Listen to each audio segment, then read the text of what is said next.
para todos deixarem o microfone aí desligado, né? Então vamos lá. Professor, só uma pergunta. Sim, Esse conteúdo aí dos slides, depois o senhor tem como passar por e-mail para nós? sim, mando para vocês. Tá bom, obrigado. Beleza. Então vamos começar, né? Eu sou o. Ai, deixa eu colocar aqui minha. Aí. Eu sou o professor Gerlon e eu ministro essa disciplina só no Senai, né? Eu trabalho na UFG, eu sou técnico lá do laboratório de RMN, que é uma técnica analítica, né? Então eu trabalho durante o dia lá e nas terças nós estamos aqui no Senai, né? Faz alguns anos que eu ministro essa disciplina. Eu sou formado em Química, né? Fiz Química Industrial na UEG, depois eu fiz na UFG o mestrado em Analítica, né? E o doutorado em Analítica também, o mestrado em Cromatografia, né? HPLC, e o doutorado em RMN. Em ambos os casos, eu trabalhei com planejamento e otimização de experimentos, né, a parte mais estatística, né, da química. Então, eu me coloco à disposição, assim, se alguém estiver trabalhando na área e quiser tirar dúvidas, né, para quem trabalha na indústria, né, eu trabalhei alguns anos também na indústria, trabalhei por 3 anos lá no DAIA, e também, atualmente, o nosso laboratório presta serviços para a indústria farmacêutica. A gente faz a caracterização de substâncias, né, a identificação e a quantificação de substâncias de, de princípios ativos, né, de fármacos. Então, é a parte de validação analítica, a parte de quantificação. Qualquer dúvida eu me coloco à disposição da turma, né, tanto por WhatsApp ou e-mail, né, ou mesmo durante as aulas, se quiserem tirar dúvidas, tá? Nesse curso, ele é bem aplicado, ele sempre vai ter ocasiões que vocês, se estiverem trabalhando, ou mesmo durante o TCC, né, que poderão utilizar os conhecimentos que nós vamos abordar, tá? Aí aqui agora algumas notas gerais, né, sobre a nosso período de estudos, né? Nós vamos utilizar a calculadora científica, né? Então, quem puder aí adquirir, né, facilita a vida. Eu peço que façam durante a aula um uso responsável, né, do computador, né? Isso era mais lá durante as aulas lá no Senai mesmo, mas também vale para esse período aí de aulas remotas, né? Para a gente tentar ao máximo focar naquilo que a gente está fazendo, né? Porque senão a gente perde a concentração e não consegue aprender bem as coisas. Então, evitar celular e qualquer coisa que tire a nossa atenção, né? A gente sabe que é difícil em casa, né? Algumas pessoas, principalmente quando tem filhos ou dependendo da forma como é a casa, né? Pode ser que é mais barulhenta, mas eu peço que façam o máximo dentro das condições para se manterem atentos à aula, tá? Então, atenção à frequência, não deixar. O melhor mesmo é cada dia, cada noite vocês dedicarem à disciplina daquele dia, né? Porque senão vira aquela bola de neve, né? E de repente não tem mais como correr atrás, tá? Então, não deixem para a última hora. Vamos aproveitar que está agora no começo do, do semestre letivo e vamos colocar essa meta de acompanhar dia a dia a disciplina, né? Porque assim fica bem mais fácil depois, tá? Sempre eu, no Senai, nossas provas são individuais, tá? E são provas de consulta. Então, a gente vai tentar também manter esse padrão, né, enviando provas específicas para cada um de vocês, né, provas alterando um pouco, assim, para que cada um faça a sua e eu consiga avaliar o aprendizado de cada um. Nós vamos ver durante o curso a estatística descritiva, a inferencial, é uma revisão, né, que vocês já viram essa matéria nos períodos iniciais, mas como a gente não trabalha muito com isso, né, nos primeiros períodos, então acaba esquecendo. Então, nós vamos fazer uma boa revisão dessa parte de estatística descritiva e inferencial, que é, vamos começar com teoria dos erros, amostragem, hoje nós veremos, se possível, né, a distribuição normal, a distribuição T também, né, fazer o teste T, o teste Z, o teste F, intervalo de confiança, média, desvio padrão relativo, utilizando o Excel e utilizando a calculadora científica, né? Também vamos ver regressão linear, usando o Excel, tá? Nossas aulas vão ser praticamente utilizando o Excel, né? O software que todo mundo tem acesso, tá?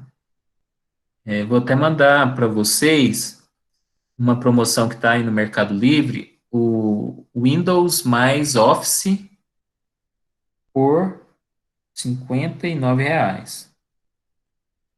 Tá, quem puder, quem não tiver ainda, né, o Office, tá bem em conta, né?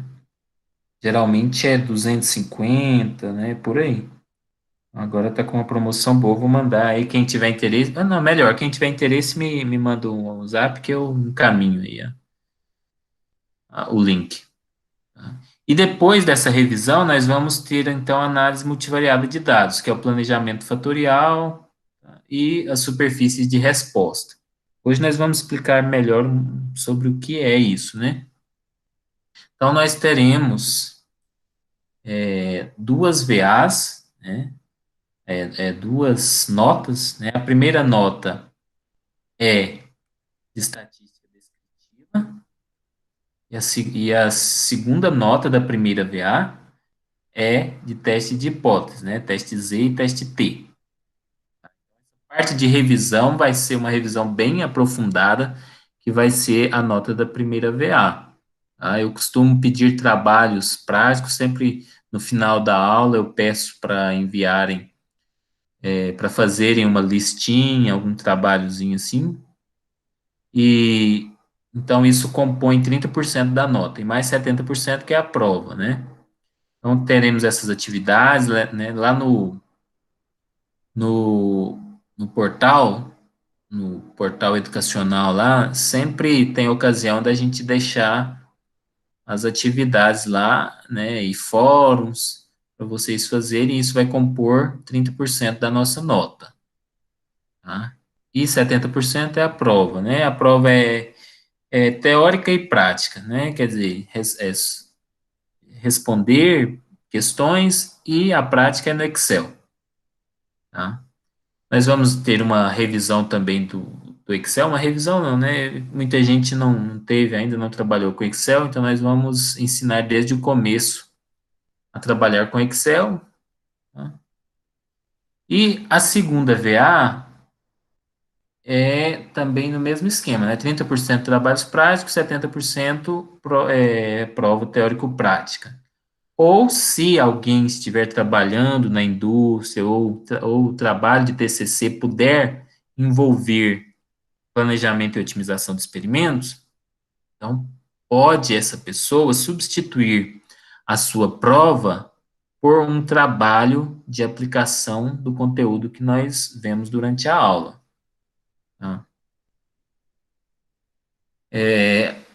Nossas provas vão ter aí o conteúdo das aulas ministradas, né? E quem quiser também procurar em livros, né? Esse livro, Como Fazer Experimentos, ele é muito bom, né? Tem lá na biblioteca, não sei como é que está o acesso, mas Enfim, na internet tem muita coisa já, né? É uma matéria que tem muitos vídeos, né? E eu vou deixar os vídeos também no YouTube, né? Então vai ser basicamente quem acompanhar nossas aulas vai conseguir fazer as provas, mas quem gostar da disciplina e quiser se aprofundar mais, né? Melhor ainda. Vou dar um exemplo aqui do que é o planejamento e otimização de experimentos, tá? Suponha que a gente tenha uma fábrica que fabrique suco. E a gente quer melhorar aquele suco, né, para ele ter uma maior aceitação.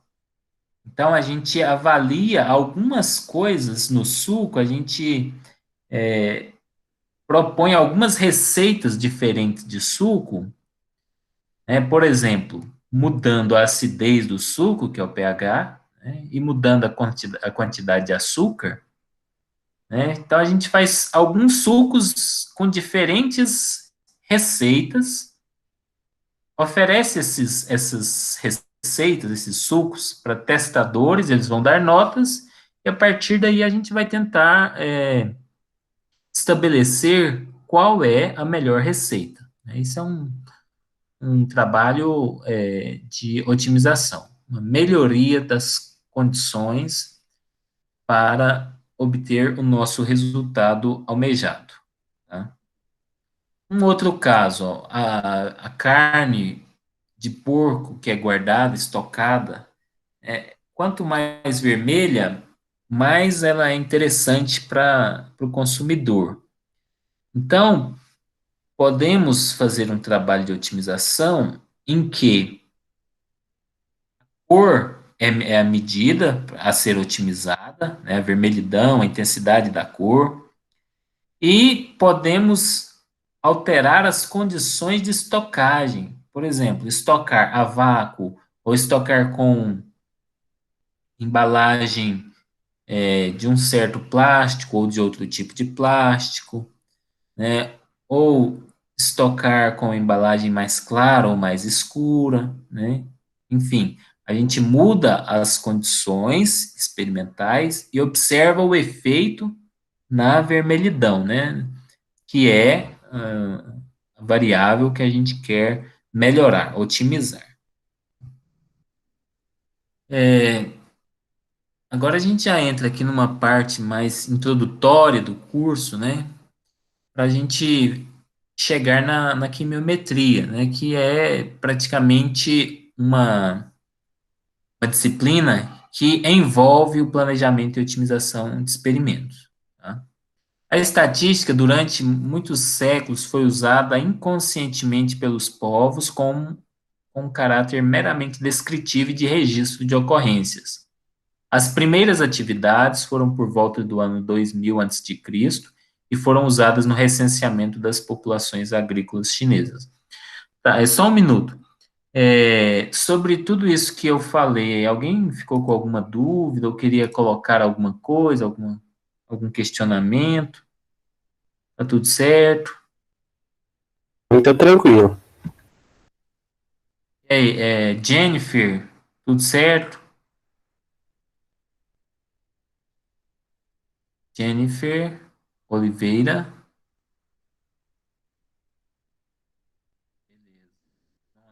falou. Flávia, tudo certo?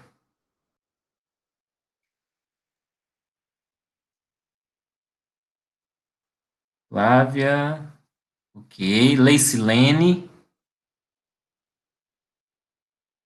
beleza. Luana, beleza. Ó, o pessoal tá acompanhando mesmo, hein? Aqui, deixa eu ver. Rafael,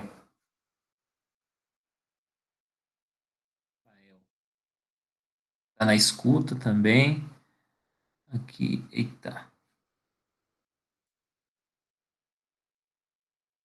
Na minha frente aqui para ver os. Deixa eu ver quem tá mais aqui. Luiz Henrique.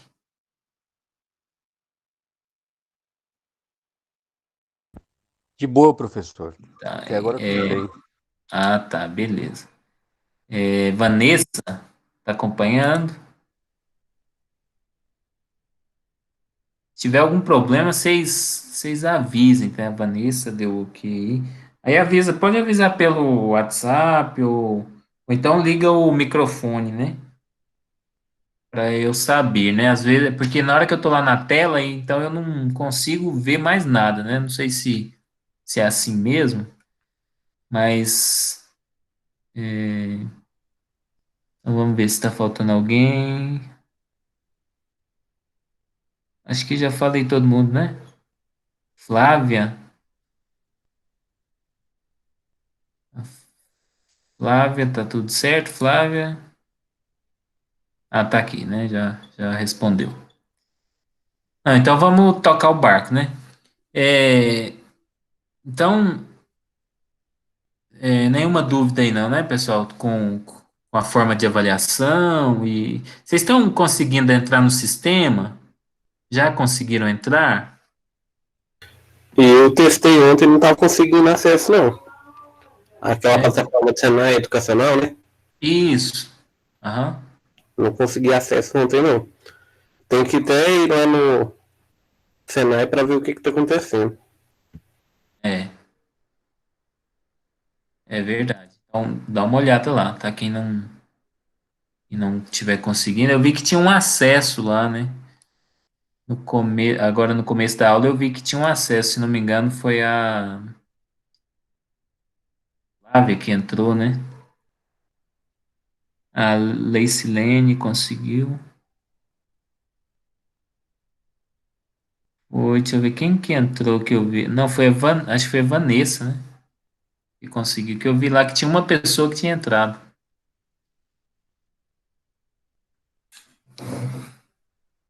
Ah, então tá, vamos tocar o barco, né?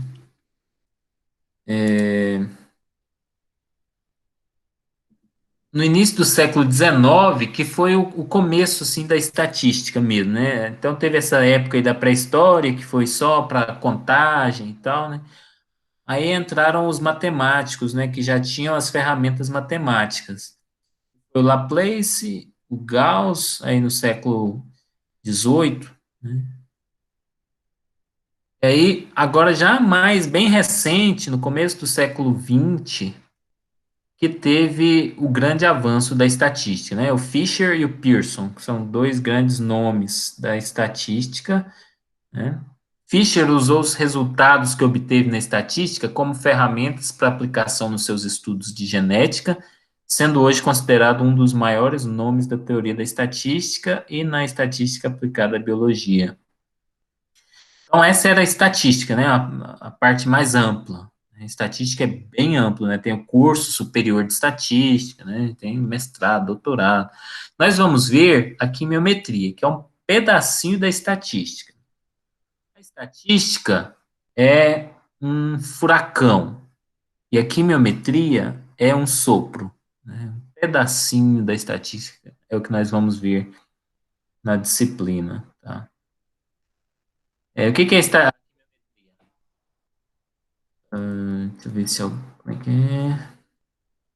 Permitir aqui o acesso. A quimiometria é a ciência relacionada a medidas em um sistema ou processo químico, obtendo informações sobre o estado do sistema através da aplicação de métodos matemáticos ou estatísticos. Tá?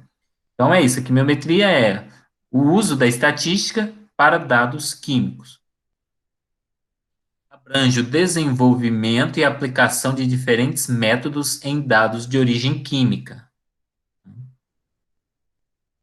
Aí tem todo um conjunto de referência bibliográfica, né? Se vocês pesquisarem aí, planejamento e otimização de experimentos, tem esse livro aí bem interessante, né? Tem outros, muitos materiais aí na internet. Tem o portal Action, que é um portal que tem bastante material, né? Vamos ver aqui um exemplo de pesquisa em quimiometria. Planejamento experimental que foi feito para estudar o efeito da temperatura e do pH na fermentação do mosto de uva Itália. Tá? Então é o seguinte, queria saber qual era a melhor temperatura e o melhor pH para fermentar a uva Itália e obter o máximo teor de etanol. É um vinho com mais etanol. Tá? Então foram feitos vários ensaios, tá? Aqui 11 ensaios, em que se mudou o pH e a temperatura. O primeiro ensaio era a temperatura 20 graus e o pH 3. No segundo ensaio, manteve-se o pH 3, mas aumentou-se a temperatura. Tá?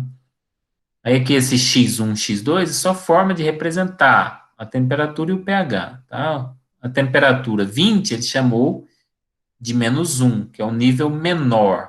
Aí o nível mais alto é o nível +1. Tá? Então fez esses diversos experimentos, né, que tem uma razão de ser para ter essa. Quais são os experimentos que são feitos, né? Tem uma razão de ser, que é o que nós veremos no curso. E para cada um deles foi medido, então, o teor alcoólico da fermentação, do mosto, né? Do resultado. E aí, esses resultados foram plotados aqui nesse gráfico, né? Que a gente vê aqui, ó, na temperatura, aqui nesse mais alta temperatura, né? E mais baixo pH, pelo jeito aqui, é que originou uma concentração de etanol mais alto, né? Que é perto de 93%. Então, é um exemplo de aplicação de quimiometria, tá? Aqui foi um outro exemplo, né? Que foi meu artigo do mestrado, a gente otimizou a extração de compostos antioxidantes das folhas do alecrim. Tá? O alecrim tem alguns antioxidantes que são úteis, né, os antioxidantes, para prevenir os processos oxidativos, tanto do nosso organismo quanto de alimentos que nós consumimos. Tá? Então, ele impede o alimento de acidificar, de degradar mais rapidamente. Então, é interessante a gente extrair esses constituintes da planta para ter um extrato mais puro, né? Porque tem muita coisa ali da planta que não tem essa atividade. Celulose, açúcares, que não tem atividade antioxidante. Então, se eu tiver um produto mais concentrado, pode ser melhor, né? Então, como é que a gente extrai? Mistura o pó do alecrim, né, a folha do alecrim depois de seca e triturada, mistura com água e álcool, né, deixa por um tempo e depois filtra. Tá? Mas quanto líquido a gente precisa? Se eu colocar 1 grama de planta para 10 ml, vai ter um efeito diferente do que se eu colocar 1 grama de planta para 5 ml. Porque essa extração também envolve, evidentemente, envolve a solubilização dessas substâncias. Então, qual é a melhor condição de quantidade de líquido? Aqui, a gente otimizou isso, então, ó, a quantidade de líquido. Outra coisa que impacta é o tempo de extração. Se eu deixo essa mistura do alecrim com o líquido por 5 minutos e filtro, não terá o mesmo efeito de que se eu deixar por 30 minutos ou 20 minutos. Tá? E outro fator importante é a concentração de etanol na mistura. Tá? Suponha que eu misturo lá 1 grama de alecrim com 10 ml de líquido. Esse líquido, ele tem 50% de álcool ou 80% de álcool? A depender dessa composição do líquido, eu vou conseguir extrair mais ou menos os antioxidantes de interesse. Então, né, no nosso trabalho aqui, no trabalho do mestrado, né, nós fizemos a otimização dessas 3 variáveis: tempo de extração, quantidade de líquido, né, que é a razão entre o líquido e o sólido, né, a quantidade de líquido para cada grama de pó de planta, e o conteúdo de álcool, o teor alcoólico da mistura do líquido, né. E aí a gente mediu os antioxidantes, né? Eram 3 antioxidantes, a gente fez cromatografia, HPLC, e quantificou os 3 antioxidantes. Então, essa figura aqui, ela representa o resultado final da otimização. Quanto mais vermelho, melhor. Quanto mais próximo de 1, quer dizer o quê? Que está extraindo mais antioxidante e está extraindo menos coisa que tem interesse. Tá? Então, então, quanto essa medida, né, que vai de 0 a 1, é assim, quanto mais perto de 0, pior. Né? Quer dizer que está extraindo pouco os compostos de interesse. Quanto mais próximo de 1, melhor, está extraindo muito. Então, a gente olha aqui, ó, nessa região bem vermelha aqui, ó, a gente conseguiu extrair ao máximo os antioxidantes, né, e minimizar as outras coisas. Tá? Tudo certo até aí, pessoal? Estão conseguindo acompanhar? Tá de boa? De boa, professor. Até agora tudo bem. Ok, temos. Aí, beleza. Essa turma é boa, hein? Tá todo mundo aí, ninguém deixou aberto e foi lanchar.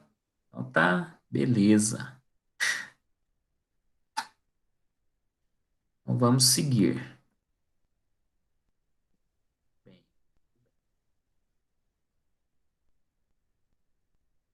Indo então, né? Temos também na quimiometria a calibração univariada e multivariada, né? A univariada é a mais comum. É o seguinte, a gente quer saber a quantidade de captopril num comprimido. Eu não sei o quanto tem. Qual é a abordagem que geralmente se utiliza? A gente pega uma amostra com concentração conhecida, um padrão, prepara ele em várias diluições diferentes. Por exemplo, aqui, ó, 100 microgramas por ml, 150, 200, 250, 300, né? 5 concentrações é o mais comum de utilizar. Então, a gente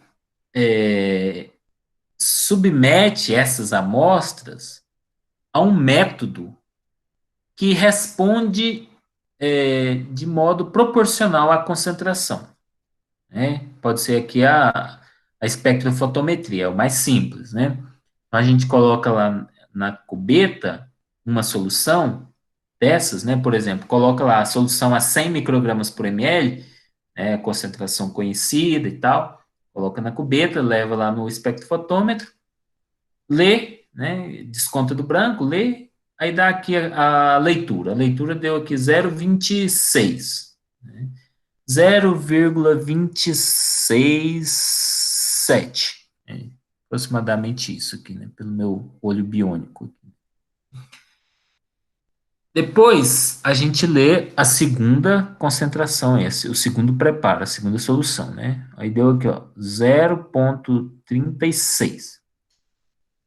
Aí, cada um deles a gente leu, né? E a área, né? A área não, a leitura lá, a absorvância, que é o que o equipamento dá de resposta, foi proporcional à concentração. Então, eu tenho essa reta. Essa reta, eu posso utilizá-la agora como uma referência, né? Então, eu pego aquela amostra desconhecida e faço uma diluição dela, né? Que eu não sei qual é a concentração, mas eu faço uma diluição e faço a leitura. Suponha que a leitura deu 0,6 de absorvância. Se deu 0,6, olha aqui, vamos seguindo aqui, ó. Ele encosta na reta nesse valor aqui. Então, eu vou aqui no X e vejo, ó, 240, mais ou menos. Tá?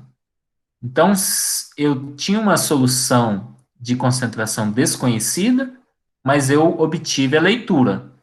Pela leitura, eu descubro a concentração, já que eu já tenho essa reta, eu já tenho essa regrinha, né? Essa reta nada mais é do que uma regra. Essa regra me indica qual é a relação entre y e x, entre absorvância e concentração. Y é a absorvância, é a variável dependente, e x é a concentração, que é a variável independente, né? Eu posso preparar na concentração que eu quiser, mas dependendo dessa concentração vai ser a minha leitura, né? Eu não consigo mudar a leitura lá. A leitura do equipamento vai ser função dependente, né, da concentração da substância. Entenderam aí, pessoal?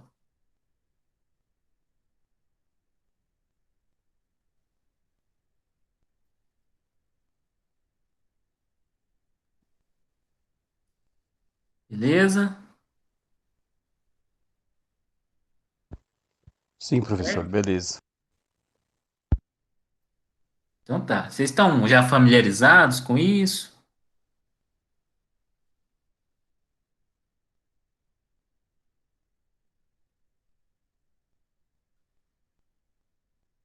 João Antônio Ribeiro de Souza, trabalha na indústria, João? Sim, trabalho na área de regulatório. Até eu acho que Oi? eu trabalho na área de regulatório. Ah, tá. É de qual empresa?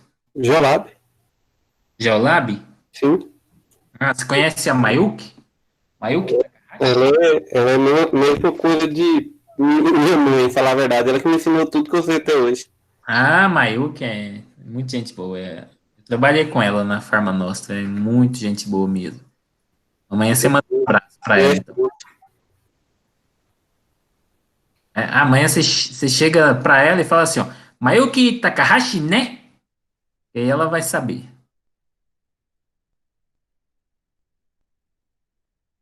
Tá, beleza. Vou falar pra ela.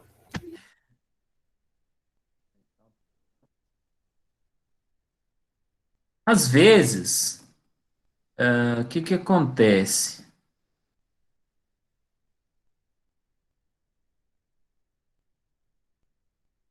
Às vezes, acontece... ah, acontece o seguinte, para evitar fraudes, em vez da gente trabalhar simplesmente com a absorvância em um comprimento de onda, em um único comprimento de onda, né, a gente trabalha com dois ou três, quatro comprimentos de onda. Porque, às vezes, uma substância tem a absorvância semelhante à outra em um comprimento de onda. Né? Aqui, por exemplo, são três substâncias diferentes. Né? Então, se eu usar só um comprimento de onda, eu posso comprar gato por lebre, né? Tipo assim, uma substância que parece o captopril pode absorver em 254 nanômetros igual o captopril, ou quase igual. Então, você vai fazer a leitura lá, acha que o teor de captopril está alto, mas na verdade é essa outra substância. Mas, se a gente pega em outro comprimento de onda, tipo em 360 nanômetros, aí pode ser que lá em 360 nanômetros o captopril absorve muito, mas essa outra substância não. Então, a gente faz modelos com mais de um comprimento de onda, né, que são mais robustos, tá? Às vezes também a gente usa a estatística aí, né, a quimiometria, simplesmente para comparar diferentes situações. E ó, foi a quantidade de três antioxidantes, né, o ácido rosmarínico, o carnosol e o ácido carnósico, que foram extraídas, né, com água ou com metanol 50%, ou seja, com diferentes solventes. Então a gente vê aqui, ó, que a água quente extraiu muito ácido rosmarínico e pouco carnosol e pouco ácido carnósico. Tá? Então, eu fui variando esses solventes até descobrir que a cetona, a 80%, consegue extrair ao mesmo tempo todos os três antioxidantes, tá? Esse aí também foi parte do nosso trabalho, né?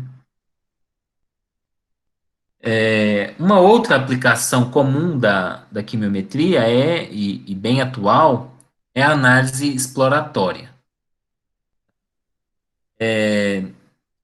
Tem essas técnicas espectroscópicas mais recentes, elas possibilitam a gente obter uma quantidade grande de informações a partir de uma única medida. Exemplo, a gente pega uma amostra e faz uma corrida de cromatografia gasosa.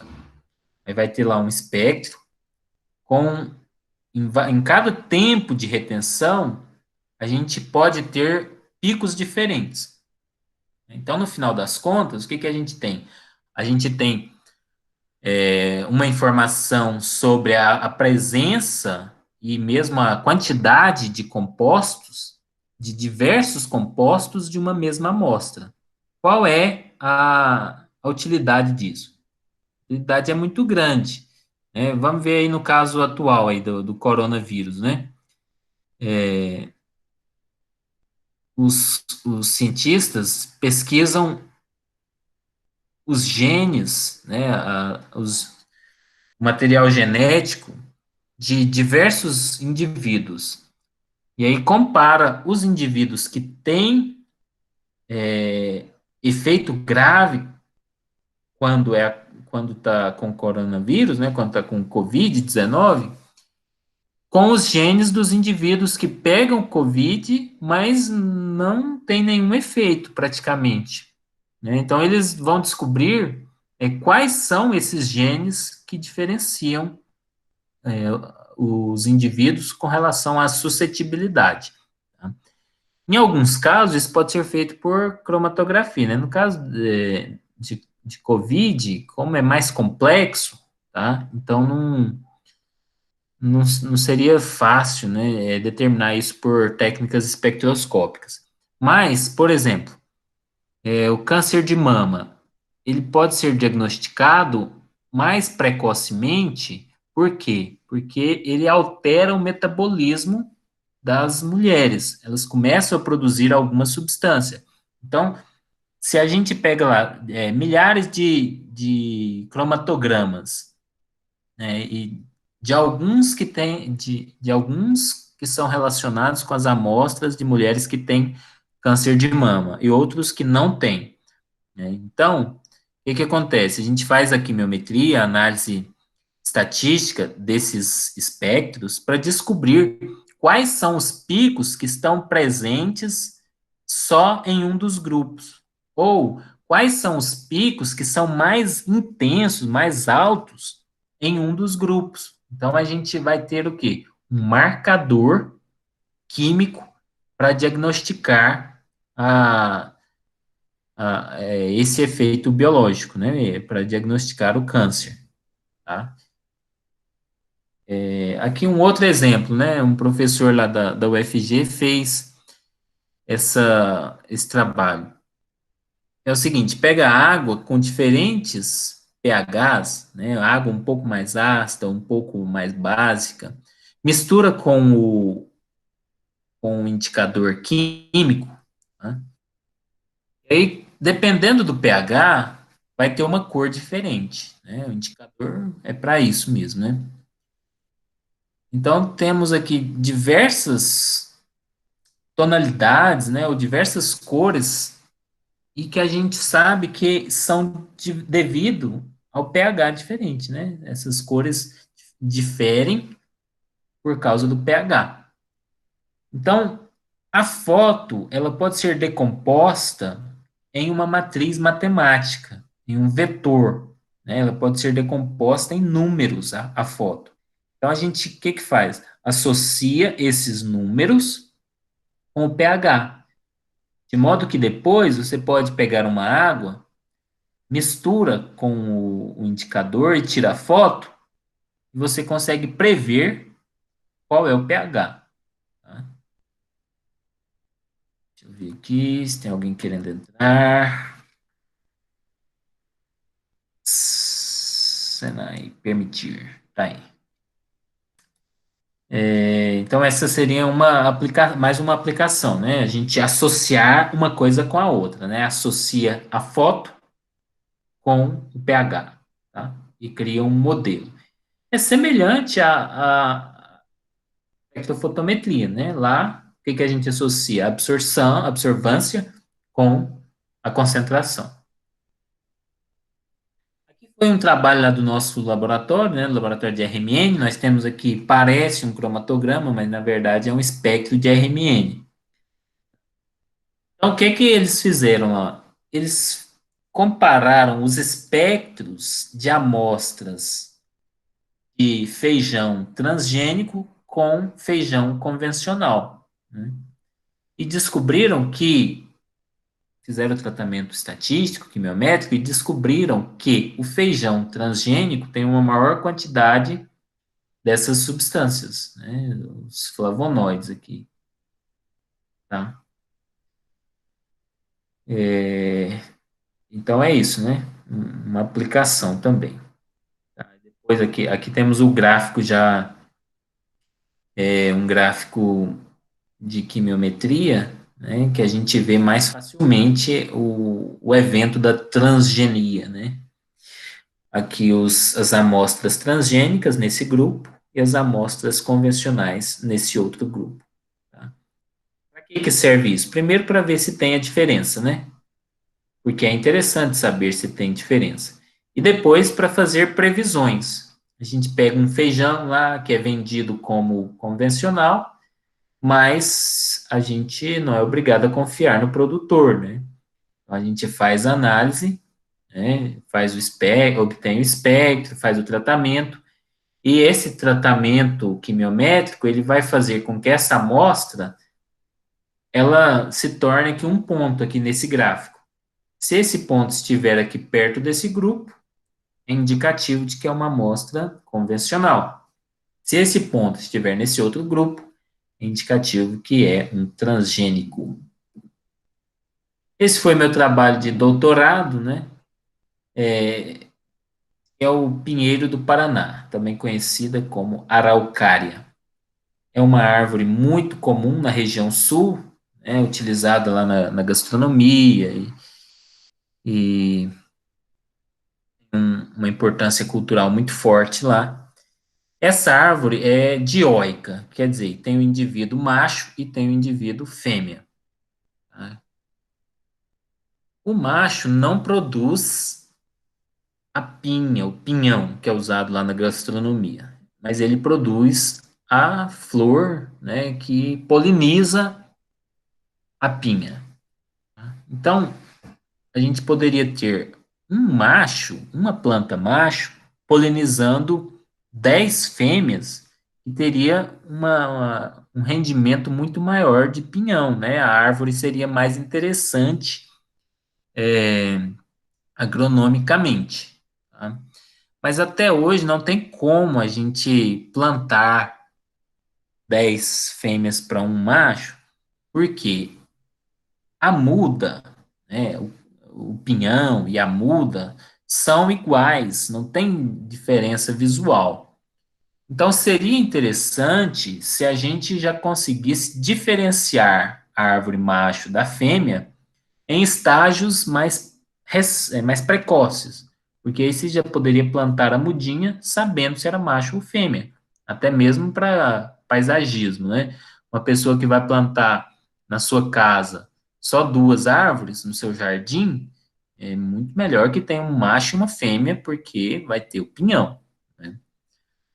Então, o que que a gente fez, né? O que que eu estudei no doutorado? Pegou a folha de árvores macho e a folha de árvores fêmeas e fizemos a análise química por ressonância magnética nuclear e por espectrometria de massas, né, e fizemos os tratamentos quimiométricos apropriados para descobrir se tinha constituintes diferentes, composição diferente. Tipo, será que uma das substâncias estava presente em maior concentração nas árvores machos do que nas fêmeas, né? Mas, infelizmente, né, o trabalho não conseguiu essa discriminação, né? Os constituintes não tinham concentrações diferentes nas árvores dos grupos machos e fêmeas. Tá? Então, tá aí os espectros, né? São diversos constituintes que a gente avalia aí a concentração deles e não conseguiu separar. Então, nesse curso de planejamento e otimização de experimentos, nós vamos buscar compreender os principais testes estatísticos usados na química, compreender as técnicas de planejamento experimental e compreender as técnicas de otimização experimental, tá? Beleza aí, pessoal? Certo? Estão animados?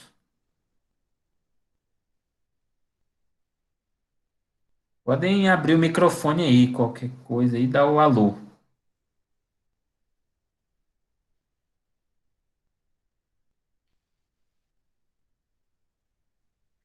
Então tá. Eu vou fazer o seguinte. Eu vou fechar essa